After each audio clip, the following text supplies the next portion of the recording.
Hey everybody, my name is Ryan Perry. I'm with a 4.0 rated player, Gary Heinlein, and we're going to talk about pickleball strategy, specifically power versus placement today.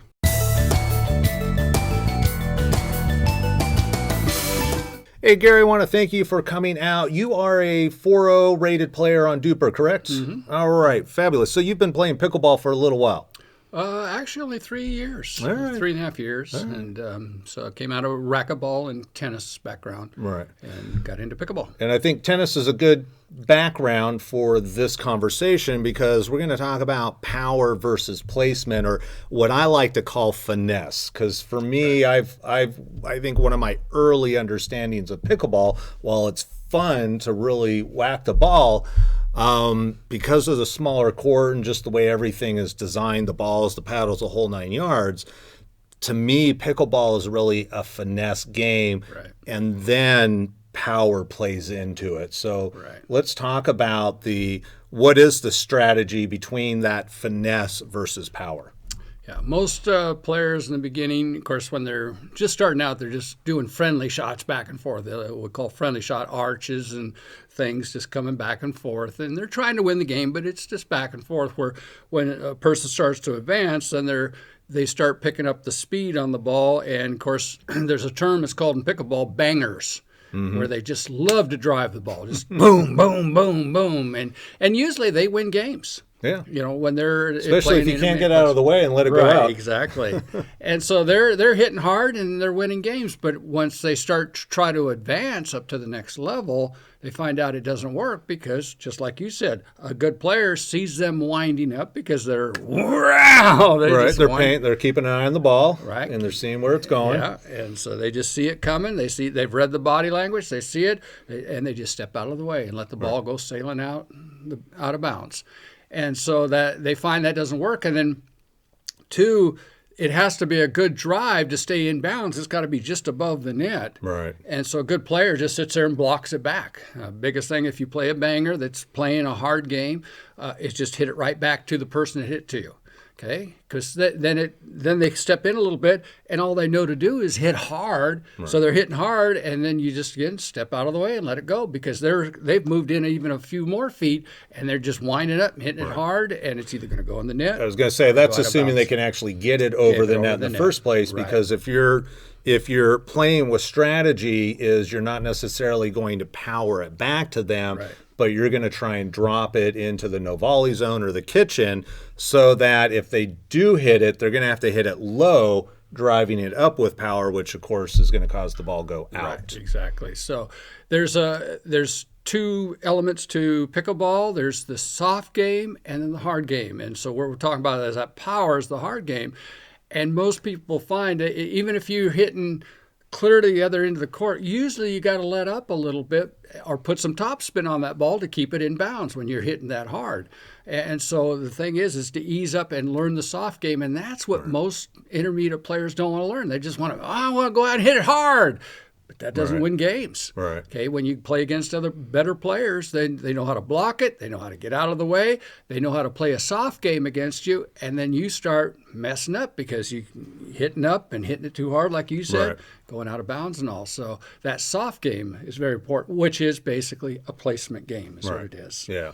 Yeah, and placement over power, I think, is going to win more points 90+% of the time from my experience. Yeah. But there is a time and place for power. Yeah. Mm-hmm. I mean, if somebody, if you're playing the soft game at the net, dinking, and somebody gets it up, that is a great opportunity to take advantage of it. Now, you don't have to go 100%. Right. That's kind of a key right there. Usually, 80%, and especially if you're at the net and somebody gets the ball up, because that's what you're looking for. When you go in the dink game, you're waiting for the mistake that gets up high. And anything above your waist, that's the green zone that you can attack and take that opportunity to attack. That's when you put the power on. But again, if you just go slamming it, it's just going to go sailing out of bounds. So again, ball placement, I found when I first started out that I get a high ball and I just slam it with a flat, and it sail out maybe a foot or two out of bounds, but it was out of bounds. Yep. Okay, what I had to learn to do was when I was at that net is ease up to about 80% so there's enough power, but put a little top spin on it. So that would keep it in bounds. Right. And don't shoot for the line, shoot about 2 or 3 feet in front of the line. You got enough power to get it between them. If they're up closer in, or even if they're back, a lot of times just putting that ball placement between them, they just can't get to it in time, or they get to it but hit it out of bounds. Right. Or a lot of times if they've been playing for a while, they've learned to leave high balls. Right. They already kind of have a judgment anywhere chest above or shoulders, depending on height. They've learned to leave those balls. So if you can hit with some speed and high, but that top spin that you're talking about, it'll drop in, but because they're seeing it high in the first place, their initial reaction is to let it go. And by the time they figure out that it was actually hit soft enough with the top spin, and it's already past you, and you're Right. too bad, too sad. It's an excellent thing. There's a thing I learned and I love to do now is, like I say, when you have that opportunity sometimes, or even hitting low, you hit low, if you roll it up over that net with a little bit of arch on it, it's not that fast, but between them, they'll let it go because they're used to anything above the shoulder, and then you just roll it enough to drop it in the back of the court, and they've just let it go, and they just kind of look at each other like, oh boy, I thought it was out. Oh, I did too. Yeah. So that's a good strategy, of that ball placement like that. All right, perfect. Do you have any other strategy where that finesse or ball placement is more important than power that you can think of? A lot of times, if you're playing a strong player at the net and he or she is poaching over, they'll just keep sneaking. I mean, poaching is And by poaching, if you were my partner, as an example, and the ball was coming to you, I would come in and poach the ball. You come over and poach the ball. Right. So you're a player like that, you'll see them inching in. They don't take big steps. They just inch in until they get enough, and you've put a little dink back that they can reach, and then they'll poach and get it. Ben Johns, good example. Yeah. And so when you see that it's happening to you, a lot of times you don't, instead of dinking it across, you come across and just roll it over behind them.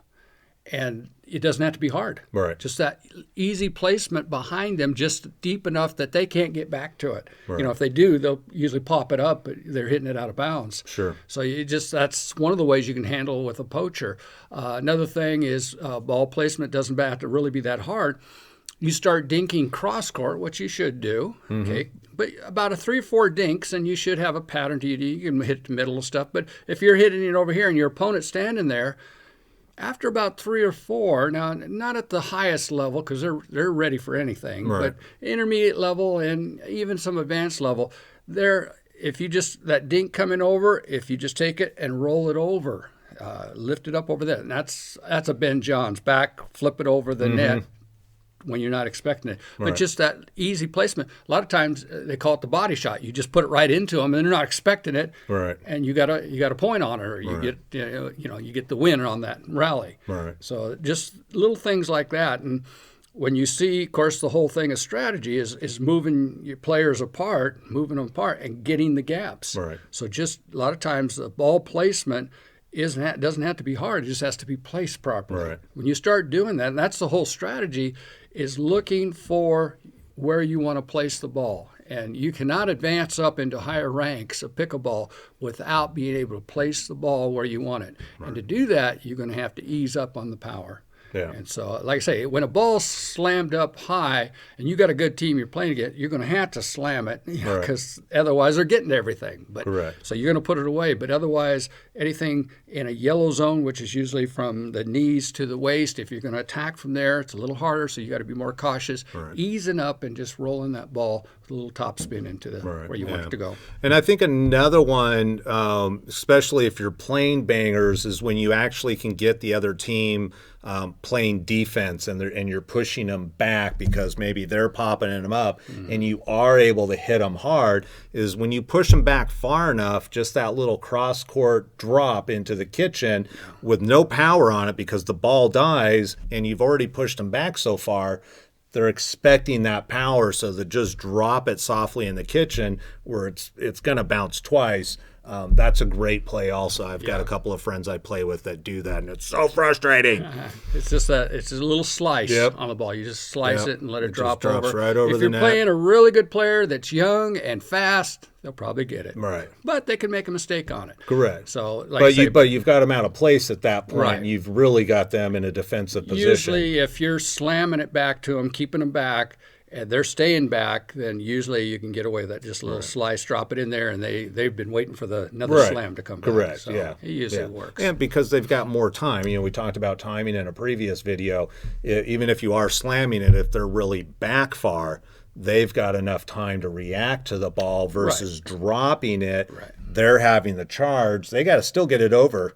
And then you can hit it at them, but they just don't have time. You have a lot to of react. options. If they even get to it, usually it's going to be a weaker pop-up back to you. They're not going to hit a winner off of it. And now you've got a gap in there between them, so you just place it because they're running scattering around trying to get that, and then just place it between them. All right, perfect. All right, sounds good. If you got any questions, comments about placement versus what I call finesse or placement, make sure you leave those in the comments below. We do want to thank DT Footwear for sponsoring these videos, and of course the shoes that both you and I wear while we're playing. Right, most comfortable sports shoe, pickleball shoe I've ever worn.